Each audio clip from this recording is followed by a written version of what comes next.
कि वृंदावन में जिसका भी जो भी बहू नहीं आती थी उसका सबसे पहले मुंह इसी को देखना था।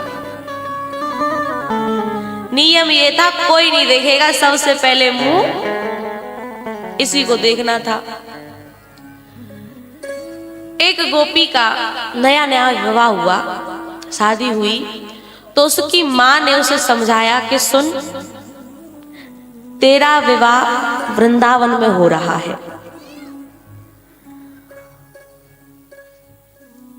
और वहां एक नंद का लाला रहता है, याद रखना उसे अपना मुख दिखा मत देना। उसका नियम है वो सबसे पहले मुख देखेगा, उसे अपना मुंह दिखाना मत। बोले क्यों? बोले जिसे वो देख लेता है फिर वो किसी लायक नहीं रहता। अच्छी तरीके से सब चाह करके और भेज दिया। इधर जैसे ही बहू आई तो सास ने कहा कि तू घर से बाहर नहीं जाएगी। जैसे ही बहू वृंदावन में आई, कन्हैया ने अपने सारे ग्वाल वालों को बुलाया कि नई बहू आई है और हमें मुख देखना है।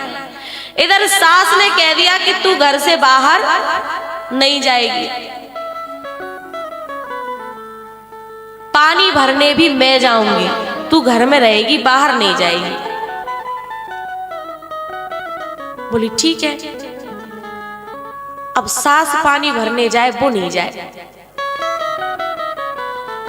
भगवान ने कहा मुझसे चालाकी, मैं बताता हूं। तो जो सास थी वो पानी भर करके और जैसे ही अपने घर में घुसने ही वाली थी, जैसे ही सास पानी लेकर के और अंदर घुसने वाली थी, भगवान कन्हैया एक पेड़ के पीछे से खड़े होकर के देख रहे थे और उसने अपनी एक ऐसी माया फेरी कि सास वहीं पानी लेकर के गिर पड़ी और उसकी वहीं कमर टूट गई।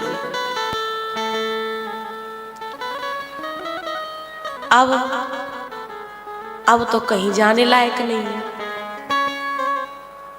बोले अब कैसे नहीं आएगी बाहर?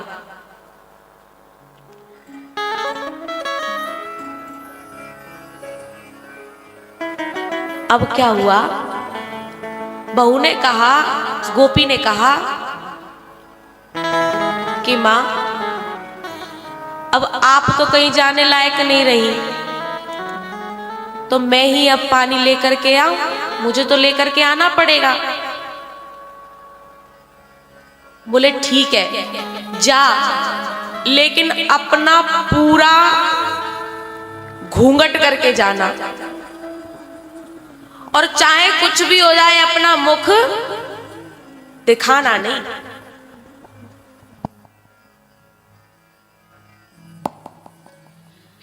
अपना मुख किसी भी कीमत पर दिखाना नहीं। बोली ठीक है।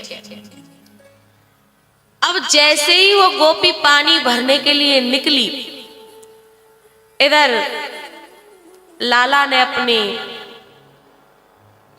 टोली से कहा कि चलो पीछा करते हैं। और जहां कुएं पर पानी निकाल रही थी, वहीं ठाकुर जी ने उस गोपी का घूंघट उठा करके और बस एक बात कही, गोपी राम राम। ये बात कह के और जैसे ही ये बात कही, उस गोपी की आंखें भगवान की आंखों से मिल गई। और ये बात कह करके भगवान तो चले गए और वो गोपी वहीं खड़ी रह गई और बस एक ही बात की रट लगाती है, गोपी राम राम, गोपी राम राम। सबसे कहती है कि उसे एक बार बुला दो, लेकिन उसके बाद भगवान आए नहीं।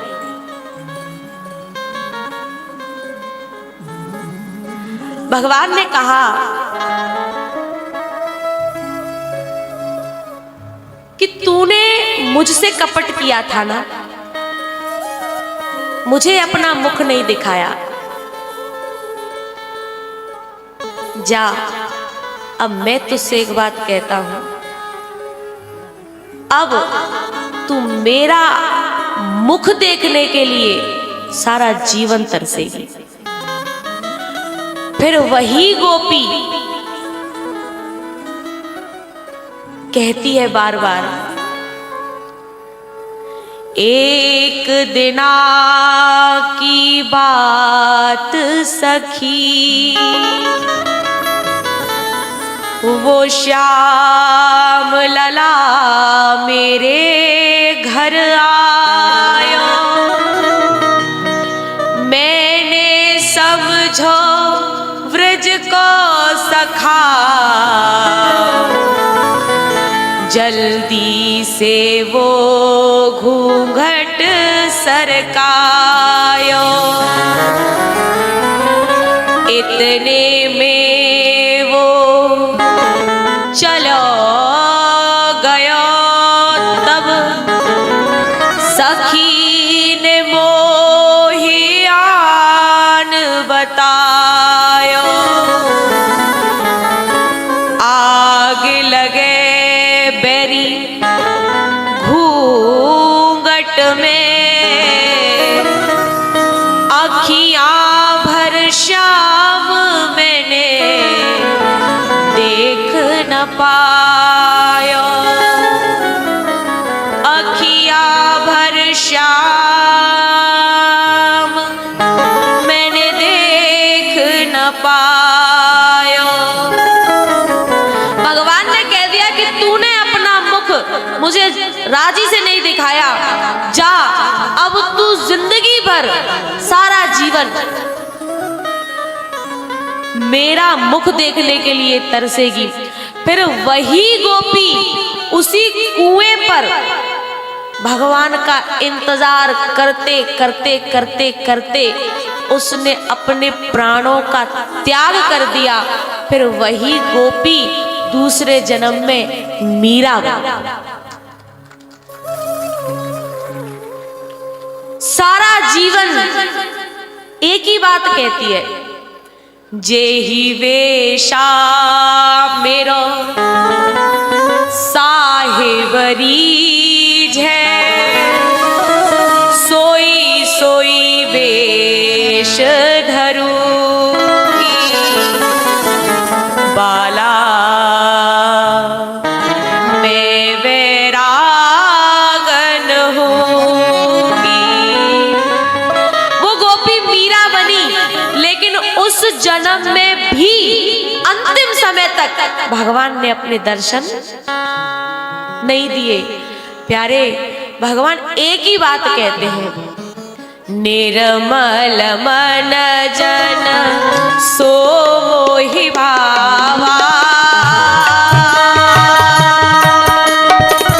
मोहि कपट छल क्षेत्र न भावा।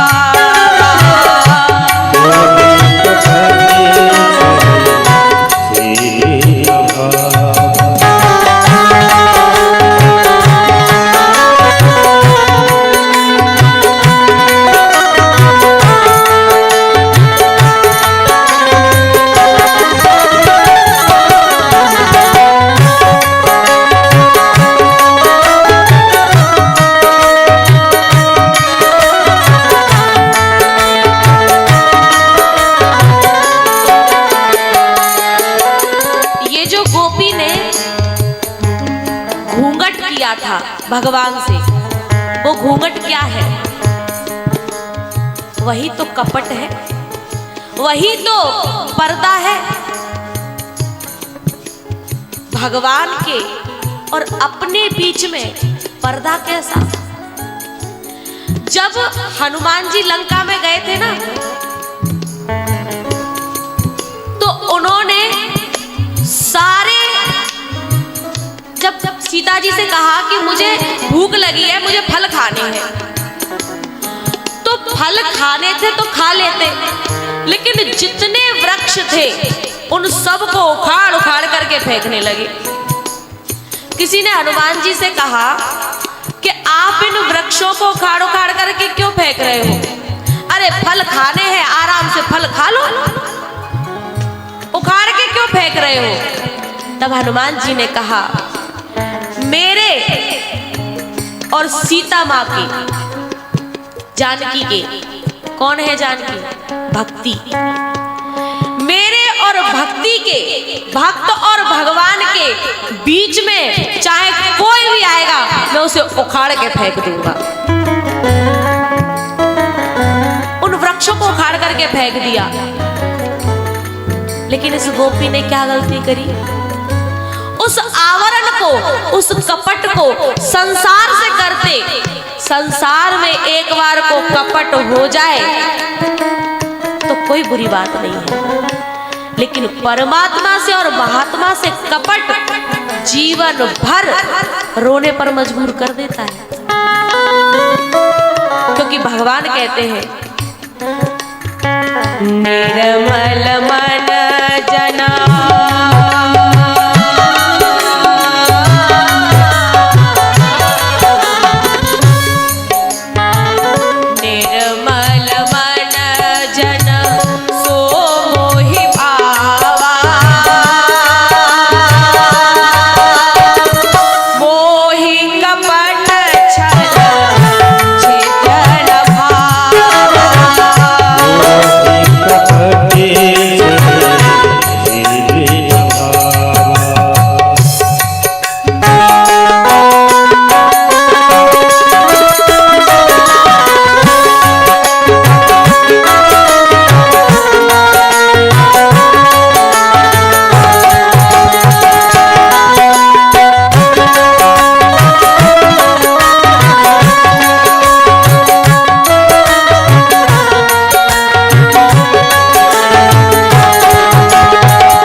छाड़ी चतुराई